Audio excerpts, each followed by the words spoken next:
So this is the first book that you've written, but so tell us about this. It's also the first book that was written on hiring salespeople based on psychological research, data analytics.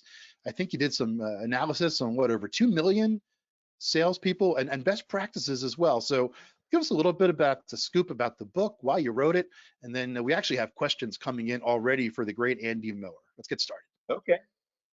Well, thanks, Fred, and thanks for having me. The book came about purely by accident. Yeah, I do a lot of work with sales organizations. Half my work comes from private equity and turnaround work. And I've got 53 different assessments that I use.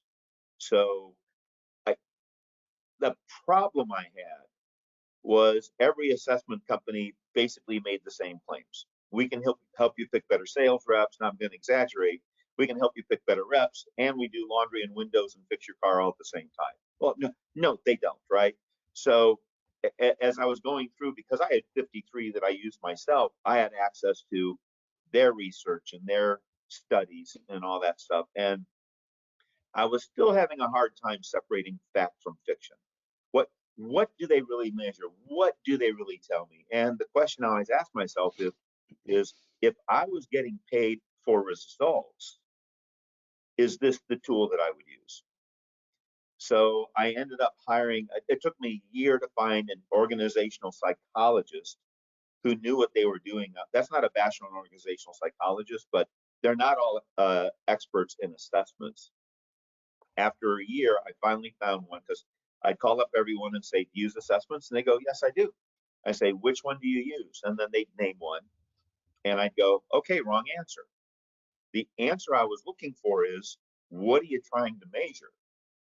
It's like tools in your toolbox, right? What tool do you need based upon the job? Do you need to drive a nail? That's a hammer, right? Do you need to loosen the top off a bottle that's stuck? Okay, that might be a pair of pliers, but the question is, what are you trying to measure? And I finally found a psychologist who asked me that question, had been recommended, and she and I spent 2 years researching every assessment out there that said that they were for picking salespeople. Now, to the question of what are you trying to measure? My answer to that is, I'm trying to determine, can this person hit quota? If I'm trying to hire them, can they hit quota in my environment under my circumstances? And if it's an existing person, then the question is, what do I have to do to coach them up so that they can perform better? So, once you know the question, then you can go look at, is that what this assessment measures? So that's how it came about, and literally it was released 6-8 weeks ago. I kind of lost track of time,